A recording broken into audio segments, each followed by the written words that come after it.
he was kind of joking about it on that 141-pound quarter century. He's like, I'm going to shoot 20 times. And kind of the question is, how many times can I get my hands locked? And how many times are you going to go behind me? So it's definitely something that we work on. And we have a lot of guys in the room right now that can push him there, which is good. Um, but yeah, I mean, Yanni's definitely, I think, gotten better there where he's able to stay in the hand fight, especially Yeah. towards the tail end of his college career and these last few years. That's been something we've really picked up in his training, just being able to stay in the hand fight. And, even in wrestling, Yeah. those foreigners being able to, clear that hook and not just shoot off of it every time. Sometimes you just got to clear a tie, get your hands back on them and set your own shot up. Yeah. It's funny because you said the words panic shoot, and that resonates with me quite a bit. I think it's really hard to tell a kid because you're talking about a kid like Yanni who grew up for the most part being able to take any shot and score on it, right? Like he has a tremendous bag of tricks, right? And he can score with a head outside, head inside, low ankle attack, up about like he can score with a Mhm. bunch. Trying to tell a kid not to shoot from those ties and just clear out of the ties, that's really difficult, man. It's harder than most people think to change that type of mindset.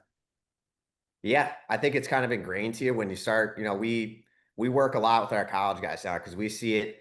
Our guys like to shoot. Like they want to be touch and go, light ties and shoot, right? Which is great. They're generating a lot of offense, but you're going to run into someone who's going to try to push you to the edge and hand fight you into the ground, and you got to be able to stay in there.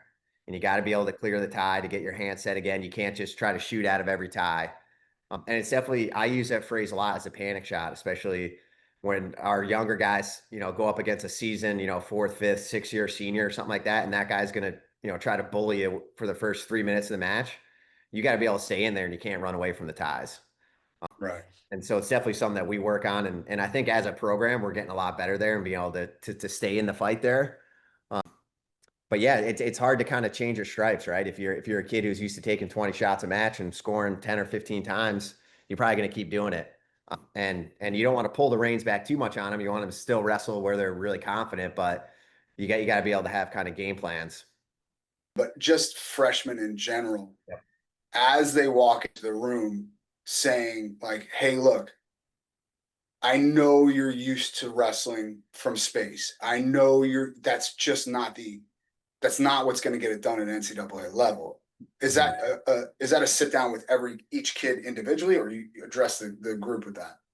It's both. We address the whole group. We spend pretty much most of the preseason just working on the hand fighting skills. We spent a ton of time this summer with our RTC workouts working on that hand fighting because that's going to translate both to freestyle and folk style. Like if you can get a guy's hands to the mat in freestyle, you're gonna be able to get his hands to the mat in folk style, right? And it's definitely something that we work on as a team, and then individually too. We spend a lot of time in it. We do a lot of individual work, so there's certain guys that are going to be like me. They're going to want collar tie and inside tie, or collar tie and elbow. Other guys going to want just traditional inside tie.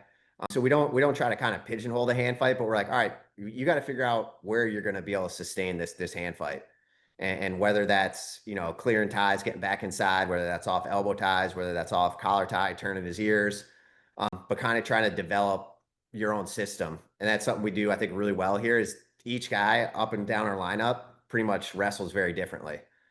We have a lot of Yeah, guys that, I agree.